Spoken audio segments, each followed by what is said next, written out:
모세가 여호와께 돌아와서 아뢰되 주여, 어찌하여 이 백성의 학대를 당하게 하셨나이까? 어찌하여 나를 보내셨나이까? 내가 바로에게 들어가서 주의 이름으로 말한 후로부터 그가 이 백성을 더 학대하며 주께서도 주의 백성을 구원하지 아니하시나이다. 제 6장. 여호와께서 모세에게 이르시되 이제 내가 바로에게 하는 일을 네가 보리라. 강한 손으로 말미암아 바로가 그들을 보내리라. 강한 손으로 말미암아 바로가 그들을 그의 땅에서 쫓아내리라. 하나님이 모세에게 말씀하여 이르시되 나는 여호와이니라. 내가 아브람과 이삭과 야곱에게 전능의 하나님으로 나타났으나 나의 이름을 여호와로는 그들에게 알리지 아니하였고 가나안 땅 곧 그들이 거류하는 땅을 그들에게 주기로 그들과 언약하였더니 이제 애굽 사람이 종으로 삼은 이스라엘 자손의 신음소리를 내가 듣고 나의 언약을 기억하노라. 그러므로 이스라엘 자손에게 말하기를 나는 여호와라. 내가 애굽 사람의 무거운 짐 밑에서 너희를 빼내며 그들의 노역에서 너희를 건지며 편팔과 여러 큰 심판들로서 너희를 속량하여 너희를 내 백성으로 삼고 나는 너희의 하나님이 되리니 나는 애굽 사람의 무거운 짐 밑에서 너희를 빼낸 너희의 하나님 여호와인 줄 너희가 알지라. 내가 아브람과 이삭과 야곱에게 주기로 맹세한 땅으로 너희를 인도하고 그 땅을 너희에게 주어 기업을 삼게 하리라. 나는 여호와라 하셨다 하라. 모세가 이와 같이 이스라엘 자손에게 전하나 그들이 마음의 상함과 가혹한 노역으로 말미암아 모세의 말을 듣지 아니하였더라. 여호와께서 모세에게 말씀하여 이르시되 들어가서 애굽 왕 바로에게 말하여 이스라엘 자손을 그 땅에서 내보내게 하라. 모세가 여호와 앞에 아뢰어 이르되 이스라엘 자손도 내 말을 듣지 아니하였거든 바로가 어찌 들으리까? 나는 입이 둔한 자니이다. 여호와께서 모세와 아론에게 말씀하사 그들로 이스라엘 자손과 애굽 왕 바로에게 명령을 전하고 이스라엘 자손을 애굽 땅에서 인도하여 내게 하시니라. 사랑하는 큰숙가족 여러분, 평안하시죠? 이 더운 여름 하나님이 주시는 생수 같은 은혜로 승리하시기를 축복합니다. 자, 모세가 하나님으로부터 참 부담스럽지만 놀라운 약속을 받죠. 그 말씀을 받들어 바로에게 가서 선포합니다. 내 백성을 돌려보내라.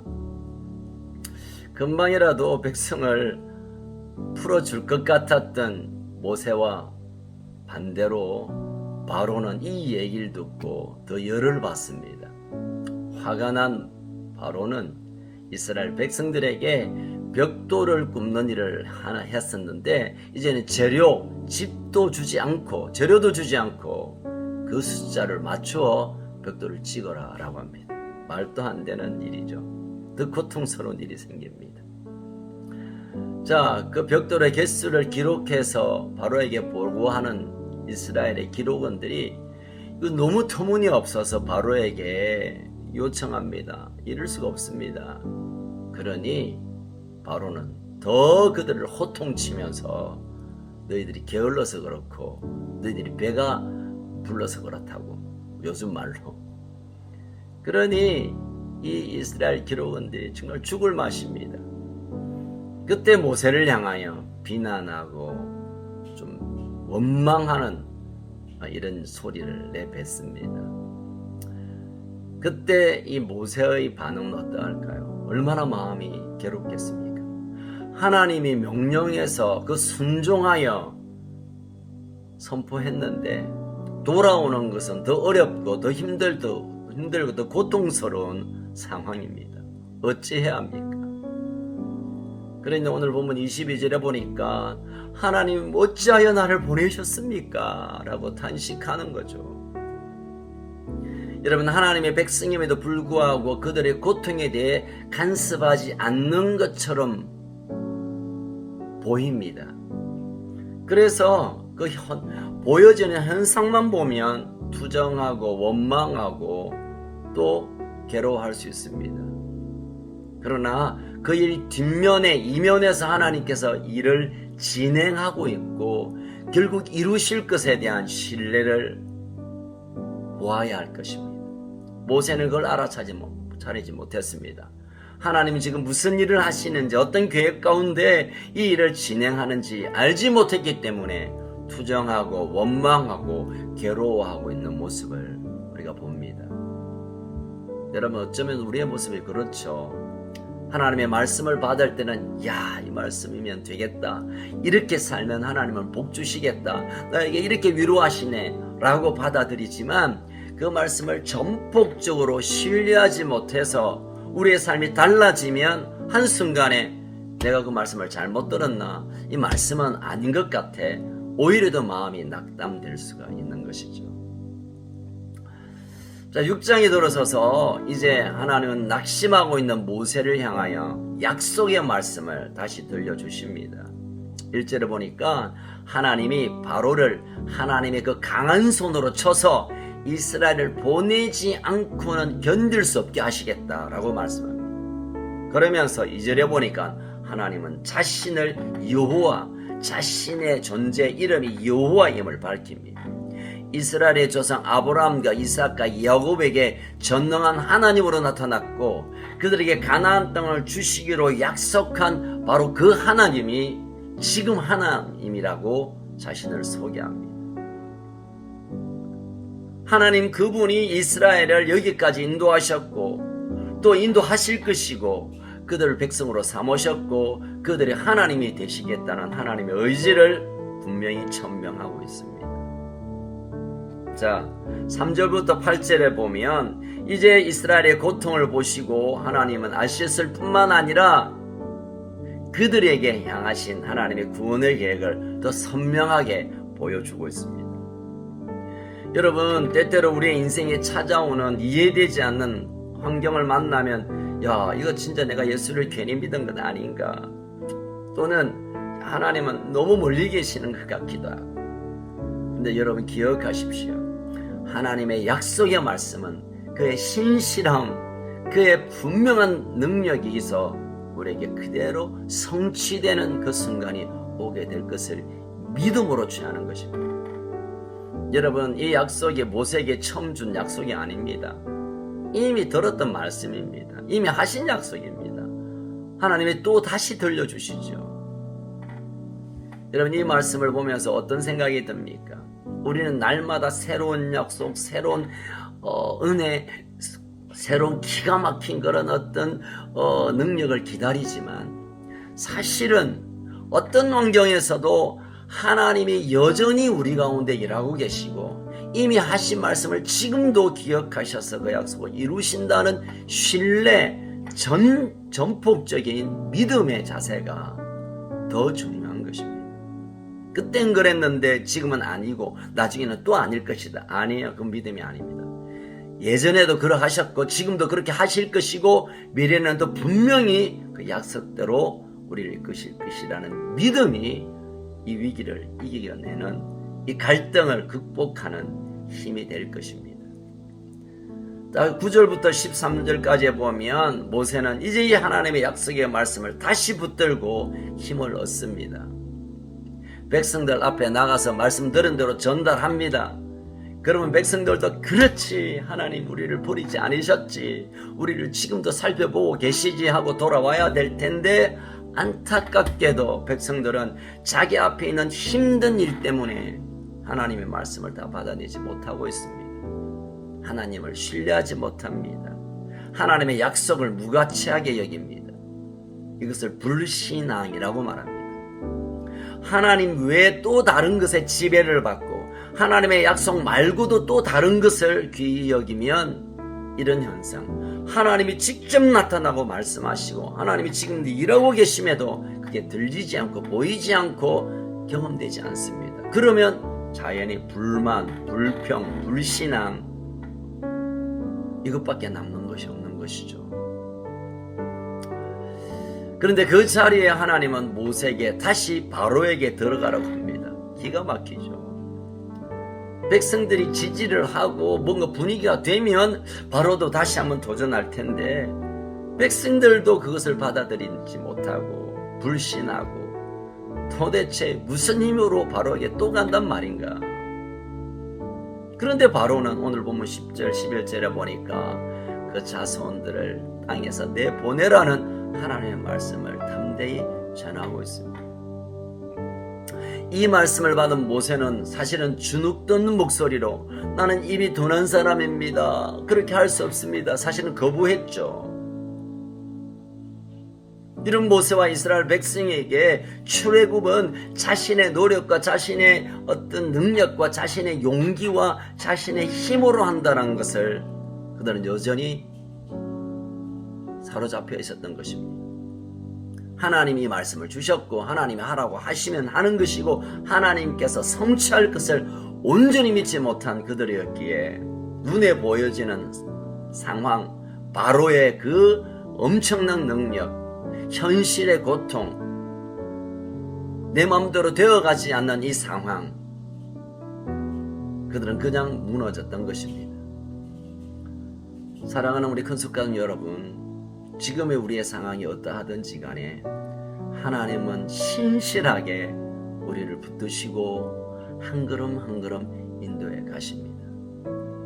그것은 우리의 노력도 조금 필요할지 모르겠지만 어쩌면 하나님의 전적인 그분의 영역이고 그분이 하시는 것을 우리가 믿음으로 바라보는 이 자세가 이 시대에 우리에게 필요한 것입니다.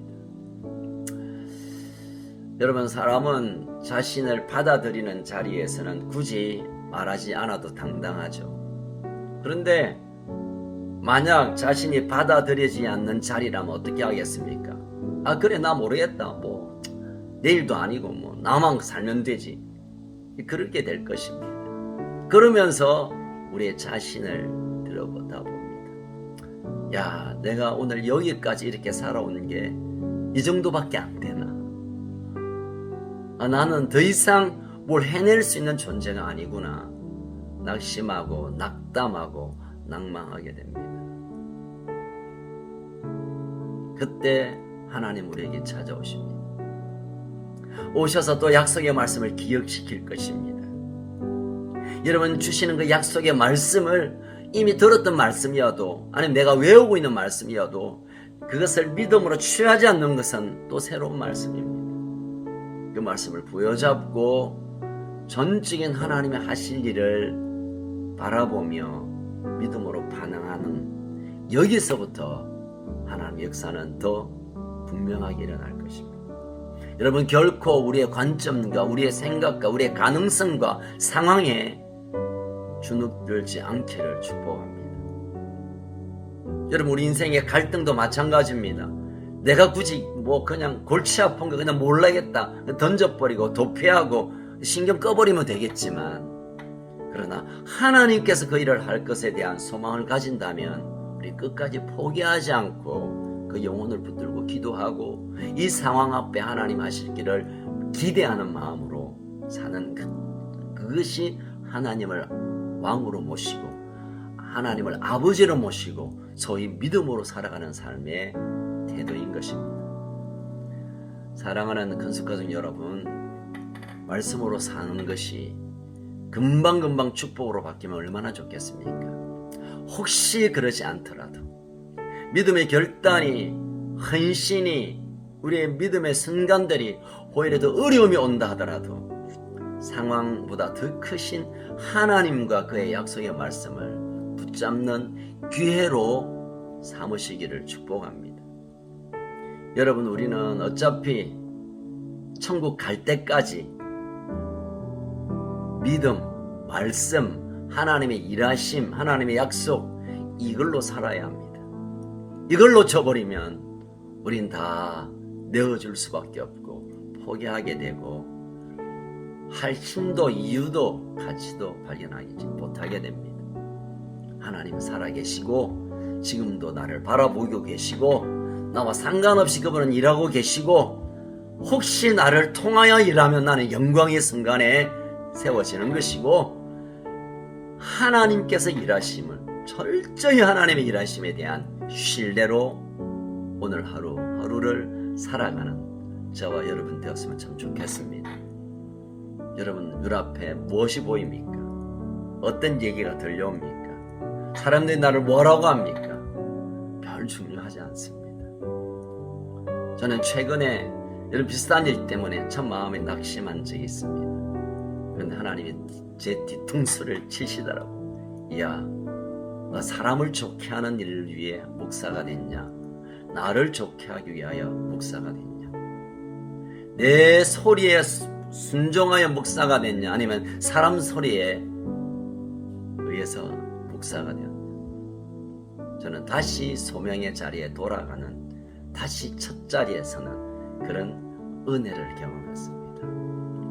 사랑하는 가족 여러분, 하나님의 소리를 들으시고 하나님의 약속을 붙드시고 하나님이 다 하실 것에 대해 하나님의 시간으로 올려드리십시오. 이 어려움을 내 시간, 내 방법, 내 기준, 내 가치로 뭘 해보려고 하는 순간마다 우린 또 무너지고 또 실패하고 또 좌절하고 또 절망하게 될 것입니다. 하나님의 시간입니다. 잘 안 되면 이건 하나님이 일하는 시간입니다. 내 마음대로 안 되면 하나님이 지금 일하고 계시고 있는 것입니다. 하나님을 절대적으로 신뢰하는, 하나님만 다 하시는 걸로 인정하는, 그래서 하나님이 나를 살게 하시고 나를 통하여 일하는 놀라운 역사가 저와 여러분 우리 모든 가족 가운데 일어나기를 주 이름으로 소원합니다. 함께 기도할까요? 살아계신 하나님 아버지, 우리가 믿음으로 걷다가 말씀으로 살다가 때때로는 더 어려움이 있고 더 고통스러움이 있고 또 주변에서 좋지 않는 얘기가 들리고 그래서 그만둘까? 여기에서 굳이 이렇게 살 필요가 있겠나? 우리가 우리의 마음이 낭망될 때가 얼마나 많은지 모르겠습니다. 모세처럼 도대체 하나님 이게 뭐예요? 라고 하고 싶을 때가 한두 번이 아닙니다. 그러나 하나님의 약속을 다시 기억하고 하나님이 지금 일하고 계심을 바라보고 하나님이 지금도 계속 구체적으로 분명히 일을 진행시키고 있다는 것을 우리가 믿음으로 바라보고 그 일이 끝날 때까지 하나님께서 완전히 성취할 때까지 인내하며 믿음으로 뚜벅뚜벅 바라보고 걷는 그런 승리자가 되게 하여 주옵소서. 날씨도 덥고 우리의 상황이 참 우리가 힘차게 달려가기보다 주저앉고 싶고 멈추고 싶은 때입니다. 그러나 하나님 바로 이때 하나님의 열심으로 일하는 때인 줄 알고 더 하나님께 집중하고 더 약속에 집중하고 하나님의 일하심을 바라보는, 그래서 더 생기 있고 더 힘 있는 이 시간들을 보내게 하여 주시옵소서. 오늘도 우리 가운데 일하시는 주님, 그것이 경험되어지고 느껴지고 보게 되고 손에 잡히는 역사들이 오늘 우리의 삶의 현장에 나타나게 하여 주옵소서. 신실하신 약속의 하나님, 우리를 붙드시는 하나님, 그분만 바라보겠습니다. 우리의 참 주인 되신 예수님 이름으로 기도합니다.